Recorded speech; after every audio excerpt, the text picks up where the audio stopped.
Bonjour et bienvenue. Aujourd'hui, on va creuser une analyse assez singulière, tirée de certaines sources qui proposent une lecture vraiment spécifique de l'histoire biblique de Joseph en Égypte. Oui, Plus précisément, l'épisode de la famine, celui de la Genèse, chapitre 47. Et ce qui est fascinant, c'est que ces documents, ils voient pas juste une histoire ancienne. non. Ils y voient une sorte de répétition générale, si on veut, une préfiguration très détaillée d'événements futurs qu'on retrouverait notamment dans l'Apocalypse. C'est exactement ça. En fait, l'objectif de ces textes, c'est de décrypter comment les actions de Joseph pour gérer la famine, la centralisation des ressources, la soumission du peuple à Pharaon, comment tout ça, selon eux, serait un modèle. Un modèle annonce en quoi exactement? Une crise mondiale à venir. Une crise qui mélangerait des enjeux matériels très concrets comme l'accès à l'eau, à la nourriture, et puis des enjeux spirituels, avec des mécanismes de contrôle, de séduction à très très grande échelle. Donc notre but, c'est un peu de décortiquer cette interprétation, ses symboles, sa logique interne, quoi. D'accord. Alors, commençons par le début, l'idée maîtresse de cette interprétation. Cette famine du temps de Joseph, ce n'est pas juste un fait historique isolé. Les sources insistent beaucoup là-dessus, n'est-ce pas? Ah oui, tout à fait, c'est central. Elle lui donne une portée symbolique très forte, en lien avec des prophéties comme celle d'Amos par exemple. D'accord. L'idée, c'est que cette famine égyptienne a une double dimension prophétique.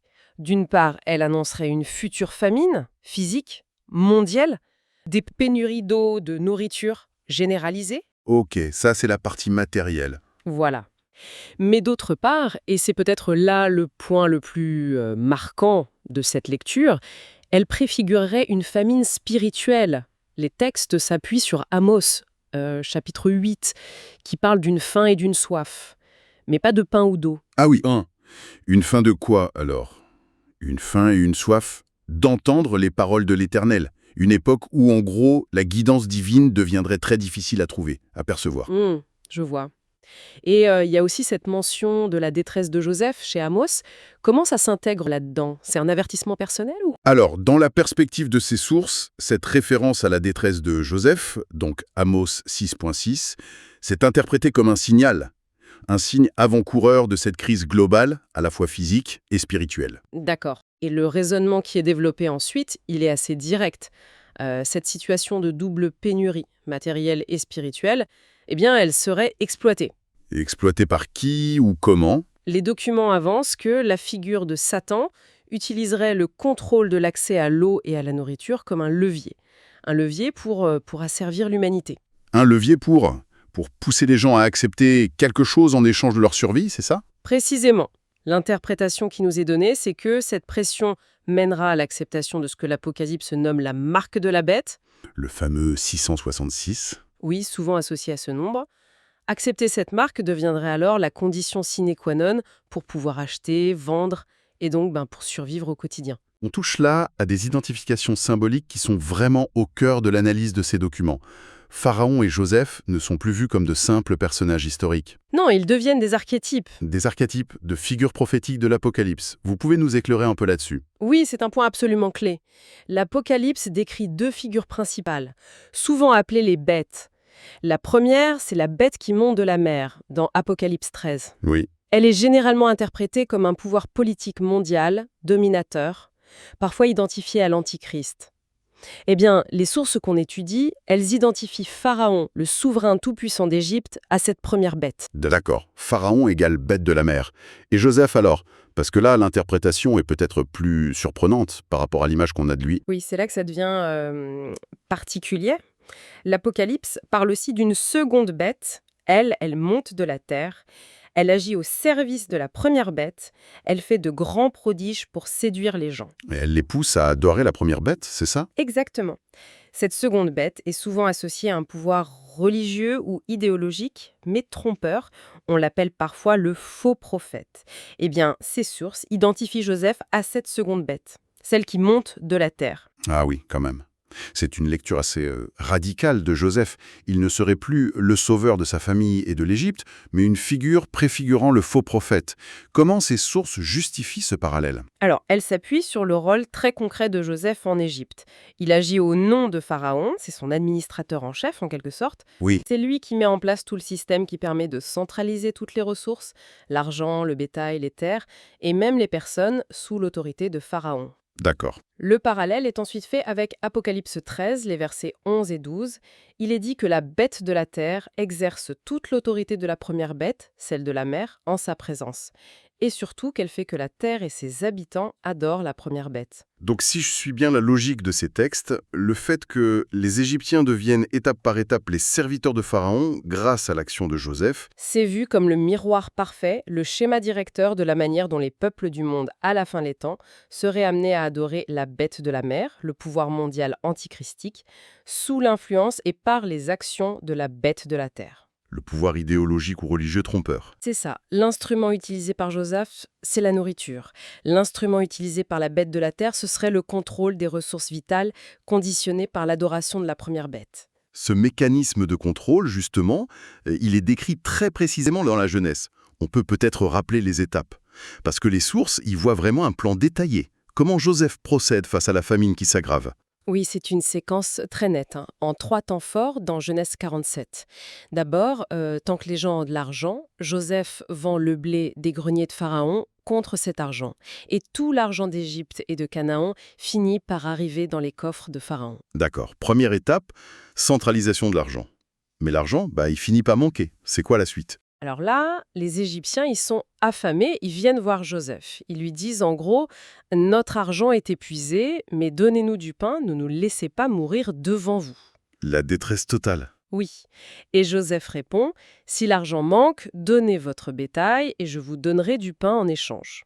Ça, c'est la deuxième étape. Il échange la nourriture contre les troupeaux. Chevaux, moutons, bœufs, ânes, les moyens de production agricole, de transport, tout ça passe sous le contrôle de Pharaon. Et après, l'argent et le bétail. Et il reste plus grand-chose aux Égyptiens, j'imagine. Exactement. L'année d'après, ils reviennent voir Joseph et ils disent « On ne peut pas cacher à mon seigneur que l'argent est épuisé et les troupeaux de bétail sont à mon seigneur. Il ne reste plus rien devant mon seigneur que nos corps et nos terres. C'est terrible. Oui, achète-nous, nous et nos terres, contre du pain. Nous serons serviteurs de Pharaon et nos terres lui appartiendront. » Ça, c'est la troisième étape. Joseph acquiert toutes les terres d'Égypte pour Pharaon, sauf celles des prêtres, on y reviendra peut-être, et les Égyptiens eux-mêmes deviennent serviteurs de Pharaon. En échange de quoi, juste pour survivre? Il leur donne des semences pour qu'ils puissent cultiver, mais à une condition, reverser 1/5 de la récolte à Pharaon. C'est une sorte d'impôt permanent. Un contrôle total, donc argent, moyens de production, terre et même les personnes.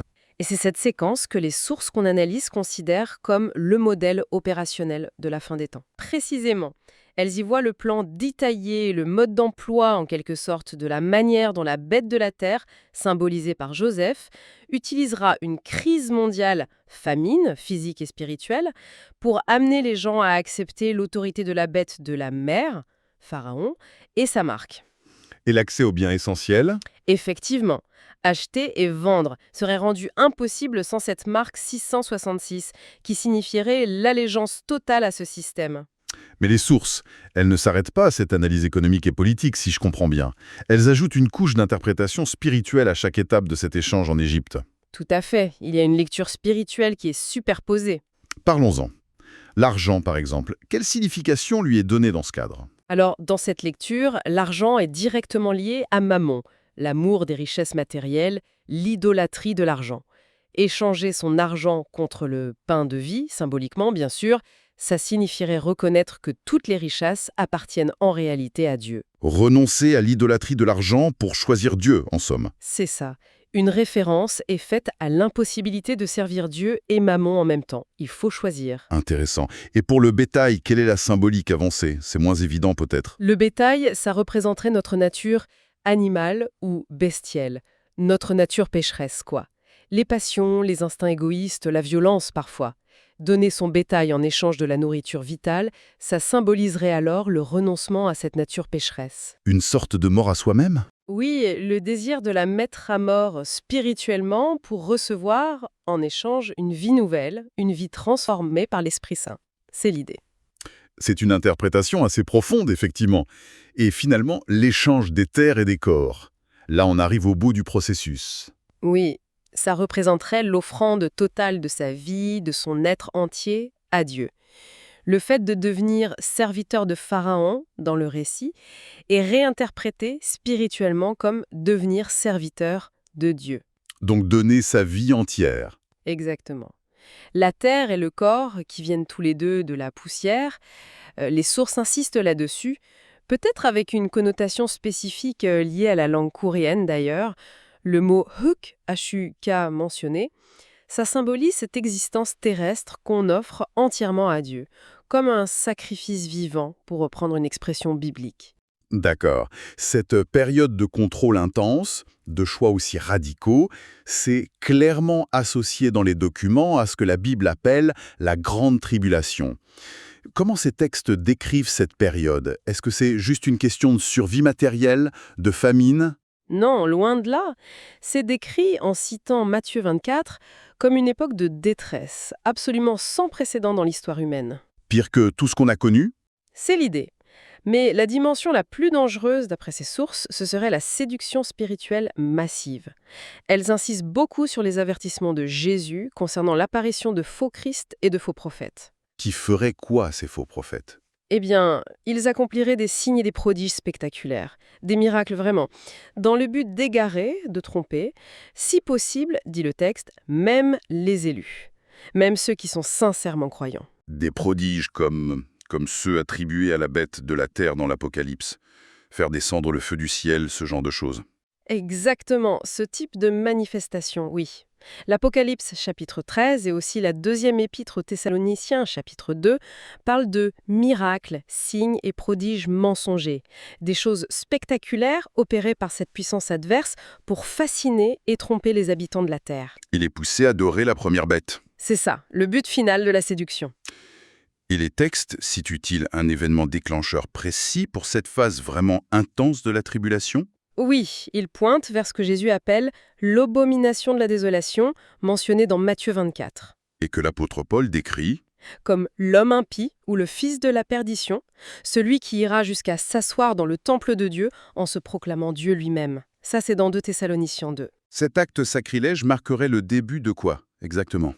Selon cette interprétation, ce serait le début de la période la plus critique, souvent chiffrée à 42 mois ou 3 ans et demi, en se basant sur des passages de Daniel et de l'Apocalypse.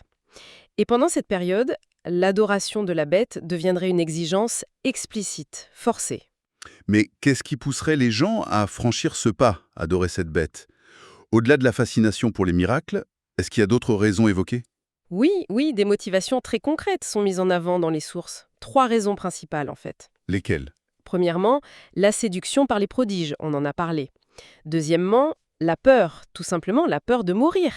L'Apocalypse est très clair là-dessus. En 13.15, la bête de la terre recevra le pouvoir de faire mettre à mort tous ceux qui refuseront d'adorer l'image de la première bête. C'est une contrainte par la terreur, en somme. Absolument. Et troisièmement, la nécessité vitale. Comme le préfigure l'histoire de Joseph selon cette lecture. L'accès aux ressources de base, l'eau, la nourriture, la capacité d'acheter et vendre, serait conditionné par la réception de la marque de la bête. Marque qui est elle-même liée à l'acte d'adoration. Exactement. Donc, c'est un cercle vicieux. Pour survivre matériellement, il faudrait accepter la marque, et pour recevoir la marque, il faudrait adorer la bête. Le scénario global qui est décrit dans ces documents, c'est donc celui d'un effondrement. Systémique, on pourrait dire. Tout à fait. Un effondrement économique majeur, peut-être lié à une crise monétaire qui rendrait l'argent qu'on connaît obsolète, ouvrant la voie au système de la marque, justement. Et social aussi. Un effondrement social également, oui, avec, d'après ces textes, la suppression de la propriété privée, sauf pour l'élite au pouvoir, bien sûr, et l'instauration d'un contrôle totalitaire sur les individus. Et tout ça sur fond de catastropholobes. Oui, un fond de catastrophes en chaîne qui sont interprétés comme des jugements divins qui s'abattent. Les textes parlent de guerre, de famine, la boucle est bouclée avec Joseph, d'épidémie et même d'attaques d'animaux sauvages, en se référant aux sauts et aux coupes de l'Apocalypse. C'est apocalyptique, au sens propre. Oui, et les sources vont jusqu'à évoquer une mortalité absolument effroyable. Elles s'appuient sur certains passages pour suggérer que jusqu'à 2 tiers de la population mondiale pourrait périr durant ces fléaux. 2 tiers. C'est une perspective extrêmement sombre. Alors, une question qui vient naturellement, et les sources l'abordent apparemment, pourquoi? Pourquoi Dieu permettrait-il une telle vague de séduction, de souffrance, de destruction? Quelle serait la logique divine derrière tout ça, selon cette interprétation? C'est la grande question théologique, en effet. Les textes s'appuient principalement sur un passage clé de la deuxième épître aux Thessaloniciens, chapitre 2, versets 11 et 12, pour proposer une réponse. Et que dit ce passage, en substance? Il dit que Dieu enverra une puissance d'égarement ou une forte illusion à ceux qui n'ont pas reçu l'amour de la vérité pour être sauvés, afin qu'ils croient au mensonge. Dieu enverrait une illusion. C'est troublant. Oui. Mais l'interprétation qui en est faite ici, ce n'est pas que Dieu désire voir les gens se perdre. L'idée avancée, c'est que Dieu permettrait cette situation extrême pour révéler au grand jour les véritables dispositions des cœurs. Pour manifester qui est qui, en quelque sorte? C'est ça, pour manifester qui choisit délibérément de rejeter la vérité, de prendre plaisir dans l'injustice, et qui choisit, au contraire, de rester fidèle à Dieu et à l'amour du prochain, même sous la pression la plus terrible. Donc le but serait de rendre le jugement divin compréhensible et manifestement juste aux yeux de toute la création, pas seulement des humains. C'est l'argument qui est présenté, oui. Dieu connaît les cœurs, bien sûr, mais pour que sa justice soit reconnue par tous, y compris les êtres angéliques, par exemple, il faudrait que les choix se manifestent par des actes concrets. Des actes comme? Comme choisir d'adorer la bête ou de refuser au péril de sa vie. Choisir d'opprimer son prochain pour survivre ou de rester juste. En laissant la liberté de choisir et en permettant aux conséquences de ces choix de se déployer, eh bien, la justification du jugement final deviendrait évidente pour tous. Le jugement final qui serait donc la condamnation pour ceux qui se sont endurcis dans le mal? Mhm. Et le salut pour ceux qui ont persévéré dans la foi et l'amour, malgré tout. Et le dénouement final dans cette perspective serait donc radicalement différent pour les deux groupes, j'imagine. Ah oui, un contraste absolu. D'un côté, il y a ceux qui auront résisté, ceux qui auront refusé la marque, refusé l'adoration de la bête, même si ça leur a coûté la vie, les martyrs. Et pour eux, quelle est la promesse? Ces sources soulignent qu'en agissant ainsi, ils prouvent la supériorité des commandements de Dieu, aimer Dieu plus que tout, aimer son prochain comme soi-même, sur l'instinct de survie égoïste. Ils sont promis à la victoire sur la mort, à la résurrection et à l'enlèvement lors du retour du Christ. Et de l'autre côté? Ceux qui auront cédé, Ceux qui auront cédé, adoré la bête, reçu sa marque. eux, ils sont décrits comme subissant les jugements divins finaux, ce que l'Apocalypse appelle les 7 coupes de la colère de Dieu. Avant quoi? La destruction finale, Avant la destruction complète du système de la bête? oui. Et ensuite, l'établissement de ce que la Bible appelle de nouveaux cieux et une nouvelle terre, où la justice habitera. D'accord. Revenons un instant à la Genèse, si vous voulez bien. Il y a un détail assez intrigant. Un groupe échappe à l'asservissement généralisé en Égypte. Ce sont les prêtres égyptiens. Ah oui, c'est vrai. Le texte précise bien, en Genèse 47, versets 22 et 26, qu'ils conservent leur terre. Pourquoi? Parce que Pharaon leur assure une allocation, une sorte de salaire direct. Ils n'ont pas besoin de vendre leur terre pour manger. Comment les sources interprètent cette exception? Alors, elles y voient aussi une signification symbolique importante pour la fin des temps, bien sûr.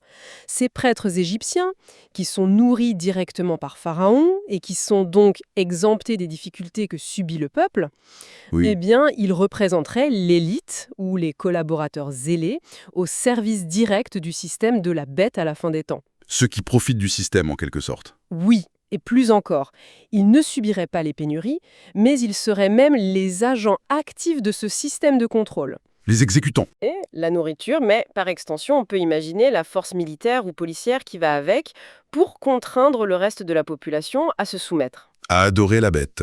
Oui, à adorer la bête et pour persécuter activement ceux qui résisteraient, ceux qui refuseraient la marque 666. Ils seraient à la fois les bénéficiaires et les instruments privilégiés de ce régime totalitaire. C'est une vision assez sombre de ce groupe. Oui, Une autre nuance d'interprétation, qui est mentionnée dans les sources, les voit aussi comme un symbole de ceux qui, peut-être sous un couvert religieux ou idéologique, détournent à leur propre profit ce qui devrait revenir à Dieu ou au bien commun. Bien. Alors, si on essaie de synthétiser un peu toute cette exploration, guidée par les documents qu'on a examinés, on a une lecture qui transforme radicalement l'histoire de Joseph en Égypte. Ce n'est plus seulement un récit de sagesse administrative face à une crise. Non, ça devient beaucoup plus que ça. Ça devient un véritable prototype, un schéma directeur détaillé des mécanismes de contrôle, de séduction et de jugement qui seraient attendus à la fin des temps. C'est exactement ça. Les éléments clés qui ressortent de cette interprétation très spécifique, c'est 1. La prise de contrôle mondial par le biais des ressources les plus fondamentales, l'eau et la nourriture. 2. 2. L'imposition d'une adoration politico-religieuse obligatoire sous peine de mort. 3. Une séduction massive basée sur des prodiges, des miracles, mais mensongers. Et finalement 4. Une grande épreuve qui révèle les cœurs. Et qui conduit à un jugement divin et à une restauration pour les fidèles. Voilà, c'est vraiment une grille de lecture eschatologique, c'est-à-dire tournée vers la fin des temps, qui est appliquée de manière très structurée au récit de la Genèse. C'est assurément une lecture intense et particulière de ces textes bibliques. Ça soulève beaucoup de questions, évidemment. En effet. Et peut-être, pour conclure notre discussion, une pensée qui pourrait prolonger la réflexion amorcée par ces sources, même si on ne partage pas forcément leur cadre interprétatif spécifique. Oui. Si ces textes mettent autant en lumière les mécanismes de contrôle des ressources vitales comme un outil potentiellement central d'un pouvoir futur oppressif, qu'est-ce que ça peut nous dire sur notre propre époque ? C'est une bonne question. Sur notre gestion actuelle des ressources essentielles, sur notre dépendance peut-être croissante vis-à-vis de systèmes très centralisés pour nos besoins les plus fondamentaux. C'est une interrogation qui peut résonner, je crois, indépendamment de l'adhésion à l'eschatologie précise qui est décrite ici. Une question ouverte, effectivement, qui invite à la réflexion. Merci beaucoup d'avoir suivi cette exploration approfondie avec nous.